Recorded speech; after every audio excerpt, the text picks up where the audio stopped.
سيدنا وحبيبنا وشرفنا وزارنا مصطفى وعلى محمد.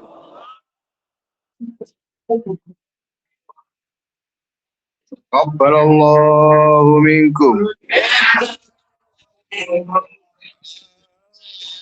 أنت بالله. الله أكبر الكريم شر الله يتسبح الفاتحة والضالين آمين. Assalamualaikum warahmatullahi wabarakatuh. Waalaikumsalam warahmatullahi wabarakatuh. Bismillahirrahmanirrahim. Alhamdulillahilladzi nawiru qulubul mu'min bizikrillah liyazdadu imanan. Wassalatu wassalam ala nabil huda wal hikmah wa khataman nabiyyin wa imamul mursyadin Sayyidina Maulana Muhammad wa ala alihi wa sahbihi ajmain.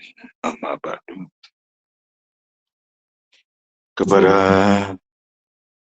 Bapak Pembina, Bapak Penasehat, Bapak para badal, Bapak para pengurus yayasan, Bapak pengurus perguruan, singkatnya hadirin hadirat jemaah perguruan Politeknik Naksabandi rahimakumullah. Terlebih dahulu kita sama-sama manjatkan rasa puji syukur kehadirat Allah Subhanahu wa taala atas limpah rahmat, taufik, hidayah, inayah serta izin jualah kesempatan yang berbahagia ini kita dapat hadir menghadiri majelis zikir perguruan Politeknik Naksabandi yang kita selenggarakan di Makom, ya, di makam Dato' Ali Ilang Sabil. Sekaligus kita berziarah kepada beliau sebagai rasa syukur kita kepada beliau yang telah membawa ilmu hidayah, ilmu petunjuk ini sampailah kepada kita. Semoga diberkahi dan dirahmati Allah Subhanahu wa taala. Amin ya rabbal alamin. Salawat dan salam kepada junjungan alam, junjungan Nabi besar Muhammad sallallahu alaihi wasallam. Allahumma shalli ala sayyidina Muhammad wa ala ali Muhammad. Atas bimbingannya, petunjuknya, dan syafaatnya kita harapkan moga-moga kita juga dapat mentaatinya secara zahir dan batin. Amin. Amin ya rabbal alamin. Alhamdulillah wa syukurillah wa ni'matullah bahwa kunjungan makam ini sebagai sebuah kunjungan tahunan, ya. Selesai kita setelah melaksanakan upacara yaitu haul perguruan Politeknik Naksabandi. Dan alhamdulillah kesempatan ini di kesempatan ya tidak di bulan Ramadan, ya, posisinya adalah ya posisi ya untuk berziarah. Ini satu kondisi yang sangat bagus sekali, ya, artinya tidak ya mengganggu acara-acara seperti yang sebelumnya. Perlu diketahui bahwa Dato' Ali ini adalah salah satu sesepuh kita, ya, sebagai ulama legendaris yang membawa ilmu petunjuk ini. Ini satu-satunya yang beliau proses menerimanya ini terlalu berat, ya, terlalu berisiko, sehingga sampai-sampai kita abadikan selawat beliau. Perahu pecah Ali Bangke, selamat datang belayar Syekh Ali Batu Bangke. Itu prosesnya, ya. Itu salah satu perjalanan beliau yang menuntut ilmu ini untuk menemui sang Maha Guru, yaitu Said Bahauddin, ya. Nah, ini yang beliau temui di dalam keberadaan beliau, di dalam pertapaannya, dalam halwatnya, yang dikenal dengan ya Suluk bin Jabal Asyur. Disitulah beliau menjumpai beliau, ya, dia. Namun kalau saya ceritakan detailnya itu panjang ya, kita ambil singkat-singkatnya. Namun demikian, pertemuan beliau di situ bukan langsung menerima ilmu ini, ya, akan tetapi beliau disuruh berdiam diri dulu, ya, beberapa waktu di situ, baru boleh balik. Oleh sebab itu, beliau sanggup, beliau menerima arahannya itu, sehingga beliau masukkan ke lembur. Nanti 3 tahun kemudian baru boleh balik. Nah, itu luar biasa ya. Sampailah 3 tahun beliau, tiba-tiba beliau sudah ada di gedengnya beliau. Ini makam ini ada gedengnya beliau, ya. Nah, ini makanya gedung ini, ya, bangunan ini agak tebal ya, temboknya itu agak besar gitu. Yang dulu bangunan ini bangunan pada zaman Bali, ya, Raja Bali, Raja Anak Agung gitu. Nah, jadi perjalanan beliau ini sangat unik sekali. Keunikan ini yang sangat langka terjadi. Kalau jarak antara beliau dengan Dato' Ali ini, FPID dengan Dato' Ali ini kurang lebih adalah 350 tahun. Tapi beliau bisa berjumpa secara langsung, ini luar biasa. Nah, itulah sebabnya ilmu ini sangat sakral sekali, maka dikenal dengan sakral itu sakral. Itu makanya orang Lombok, kalau orang sakral tidak ketemu ilmu yang sakral kan rugi. Orang Lombok tidak ketemu ilmu yang Lombok rugi juga. Itu sebenarnya. Nah, inilah luar biasanya. Sehingga orang-orang dunia sendiri mengakui bahwa di Lombok lah sentralnya. Ya, kita mau belajar ilmu tauhid, ilmu ketuhanan. Tapi kalau belajar ilmu kedikjayaan itu banyak di luar. Atau ilmu pengetahuan banyak di Timur Tengah. Atau ilmu pengalaman-pengalaman kita banyak dapat di luar. Tapi tauhid yang murni itu sebabnya kenapa orang kalau bertanya tentang kerohanian, para ulama-ulama selalu mengarahkan dia cari ke timur dia. Tapi timurnya kemana? Orang enggak tidak tidak dijelaskan di situ. Inilah yang kita pahami, yang kita dapatkan info-info ya. Ketika Syed Bainuddin yang memberi ilmu kepada Dato' Ali, disitulah dipesan para aulia-aulia di situ. Untuk menyempurnakan ilmunya, datanglah ke Lombok. Makanya kenapa para wali-wali itu banyak yang wafat di Lombok. Nah, itu sebagai muridnya Dato' Ali. Maka Dato' Ali dikenal dengan Raja Wali sejati, Raja Wali Putih. Bayangkan tak? Sebagai Raja Wali, ya. Malah di kilau tepiak jadi organisasi, ya. Ilmunya sebenarnya, ya, ketingkat daripada keilmuannya itu. Itu yang luar biasa ya. Dan inilah yang sebenarnya yang kita warisi, yang kita terima, yang kita amalkan, yang kita imani, dan kita pakai dalam ubudiyah kita kepada Allah. Dan itu kita dibimbing rohani kita diperkenalkan gitu. Bukan kita buat-buat sesuatu yang sudah ada di dalamnya, namun kita tidak tahu. Maka itulah yang Allah maksudkan, apa yang ada dalam diri kamu, kenapa kamu tidak memperhatikan. Kira-kira B maksudnya. Searah di dalam diri, ada doa perhatian. Nah, itulah yang kita lalaikan sesungguhnya. Dan itulah yang sebenarnya ketika kita mulai, tidaklah mulai dengan dia di dalam beribadah kepada Allah, bukan dengan yang lain. Pada Allah. Nah, inilah yang kita pahami dengan secara ilmu hidayah yang petunjuk. Dan inilah yang kita pakai dalam memulai setiap kita mulai ibadah terutama dalam sholat. La yasul amal illa binniyat. Tidak sah amal itu tanpa dimulai dengan niat. Nah, itulah yang dikenal dengan niat di hati.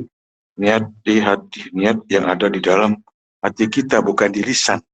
Bukan lagi lafaz, bukan lagi bacaan. Itu dikenal dengan niat hurufiah atau niat kamaliyah. Itu sesungguhnya kalau kita mau belajar tentang kerohanian, tentang ibadah-ibadah, untuk melengkapi ibadah kita supaya tidak mengandalkan kauliah dan peliyah saja, akan tetapi terikutkan kauliah kita di dalam ibadah. Maka Nabi menyampaikan dalam hadisnya, tidak sempurna ibadah orang yang tidak menghadirkan hatinya di dalam ibadah. La yaqbalu du'a illa bihurul qalb. Dan juga dalam berdoa pun demikian ya. Tidak terijabah, terkabulkan doa orang yang berdoa tidak dimulai dengan niat. Kullu amali zibal la yabda'u bismillah fahuwa aqta. Semua amal itu menjadi putus kalau tidak dimulai dengan nama Allah, dengan asma Maka dengan kalamul asma, bukan kalam lisan, kalam asma, itulah kalam yang hak, kalam yang sejati, yang puritan, itu yang dari Allah al-haq min rabbik. Itu sesungguhnya. Dan inilah yang orang-orang temui dalam halwatnya, ditemui dalam musyahadahnya, ditemui di dalam mereka berhalwat di situ. Maka tunggu si bawai babasi sembayang no harus naram pedasa, menap pedas tepak, ngunasan tunggu napit pedasa, napit tepak bayan diri ibasin. Nah itu soalnya. Nah soal inilah yang harus kita temui jawabannya. Dan seperti apa caranya, dan itulah tuntutlah ilmunya walaupun di negeri Cina. Tuntutlah kepada ahlinya. Itu sebenarnya sederhana sebenarnya. Kita tidak menambah-nambah dan tidak mengurangi. Apa yang kita terima dari sebelumnya, itulah yang kita sampaikan. Karena ini bersiko. Kalau itu akan sesuatu hal yang salah, akan bersiko. Nah, itu apa yang kita terima dari beliau-beliau sebagai mursyid, sebagai yang apa namanya, yang membawa ajaran ini betulnya, itulah yang kita lakukan. Tidak kita kurangi dan kita tidak lebih. Tapi persoalan penjabaran itu silakan sesuai dengan pemahaman dalil dan sebagainya. Itu tentang penjabarannya. Tapi bagaimana memaknai daripada penjabarannya begitu luas yang tersampaikan oleh Al-Quran yang 30 juz itu penjelasan yang begitu banyak. Karena terkait tentang segala aspek di dalamnya. Tentang hukukul adamin, hak sesama, dan yang berkaitan tentang abuluminallah, tentang hati atau tentang kolbu. Di situ sesungguhnya. Nah, semua itu tersampaikan di dalam Al-Quran, ya, tersampaikan di dalam firman Allah, tersampaikan dalam hadis Nabi. Nah, itu sebabnya ketika Nabi pada satu ketika duduk bersama sahabat, datanglah seorang laki-laki kemudian sholat. Kemudian Nabi bersabda, ajalta ayuhal musyalla iza shallaita faqadta. Kamu tergesa-gesa ya yang sholat. Apabila kamu sholat maka hendaklah kamu duduk. Fahmadillah bima wa ahlu. Maka pandanglah puji-pujian karena dialah yang memiliki. Itu makanya Al-Quran menjelaskan wa zakaros marabbihi fasol. Ingat asma Allah baru sholat. Bukan ingat yang lain. Bukan memperhatikan yang lain. Bukan pakai baca-baca yang lain. Nah, itulah yang sebenarnya yang mereka tidak menemukan jawabannya. Nah, seperti apa cara itu? Dan itulah maka dibimbing kerohaniannya, ditunjukkan sesungguhnya sesuatu yang apa yang Allah rahasiakan di dalamnya. Maka itulah dikenal dengan ilmu yang tersirat di balik yang tersurat.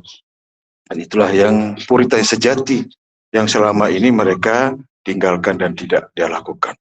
Nah, itu menjadi apa namanya ketidaksempurnaan kita di dalam berubudiyah kepada Allah Subhanahu. Dan itulah saudara-saudara kita yang ada di belahan mana saja dia menuntut ilmunya, dia minta untuk ditunjukkan, minta dibimbing. Itu soal, bukan persoalan-persoalan pendapat. Kalau pendapat-pendapat yang luar ini kita terlalu banyak lah, tidak akan pernah habis itu. Dan Allah ciptakan kita dalam pendapat yang berbeda. Itu menjadi rahmat bagi kita. Tinggal pilih yang mana saya silakan. Mau Imam Syafi'i, Hanafi, Malik silakan. Kita nggak ributkan itu. Tapi bagaimana masalah ubudiyah kita, bagaimana masalah kerohanian kita, bagaimana kita di dalam ya penyembahan kita. Itu sesungguhnya apa, dengan apa kita memulainya, seperti apa sebenarnya. Nah, imam-imam ini kan punya juga spiritual, guru spiritualnya ada. Siapa guru spiritual mereka ini? Adalah Ja'far Shadiq. Siapa Ja'far Shadiq? Itu yang ada di dalam kesesilan perguruan mereka. Ada di situ. Di Qadiriyah juga ada di situ. Itu dia memiliki guru spiritual, guru khusus tentang kerohanian. Nah, sedangkan kita ini hanya belajarnya luar-luarnya saja. Ya, pantas saja kita memahami agama itu hanya dari sisi syariat saja. Sedangkan dari sisi hakikat kita ketinggalan. Ada kosong. Nah, itu sebabnya bagaimana kolbunya bisa diisi. Amalannya ada, ilmunya ada. Nah, supaya dia tidak galau. Itu sebabnya hati ini galau karena tidak ada amalannya. Ada ilmunya di situ. Itu makanya kita harus masuk ke wilayah ke dalamnya di situ. Maka sampai Allah katakan di dalam Al-Quran, wa man ya'syu an zikrur rahman nukaid lahu syaitan bahwa lahu qarinun. Orang yang sunyi, jiwanya, ruhnya, kolbunya dari zikir kepada Allah, maka Allah gantikan di dalam hatinya adalah setan sebagai teman baginya. Alhamdulillah. Itu bahaya, maka jangan sampai diisi hatinya dengan yang lain kecuali hanya zikir di dalamnya. Itu sebabnya orang beriman itu ketika disebut nama Allah maka bergetarlah hatinya. Bukan lisan yang bergetar, bukan kepalanya yang bergerak-gerak, tapi hatinya di situ karena ada zikir dalamnya. Dan ini bagaimana sekarang mengaktifkan zikir itu supaya hati itu jadi hidup, menjadi bercahaya. Maka Rasulullah SAW mengatakan, fa'alaika bizikrillah fa'innahu nurul laka. Wajib atas kamu berzikir, karena zikir itu adalah nur bagimu, cahaya. Itu makanya ketika orang nazar ashabul maut itu tenang, senyum-senyum, karena mereka berzikir gitu. Bahwa ketahui bahwa orang mengakhiri ayatnya dengan zikir, maka mereka dijamin surga. Itu tiket kita untuk ke Allah, tiket kita untuk mendapatkan surganya Allah. Mungkin itu saja penjelasan yang singkat, semoga bermanfaat untuk kita semua, dan kurang lebihnya mohon maaf. Wabillahi taufik wal hidayah. Assalamualaikum warahmatullahi wabarakatuh.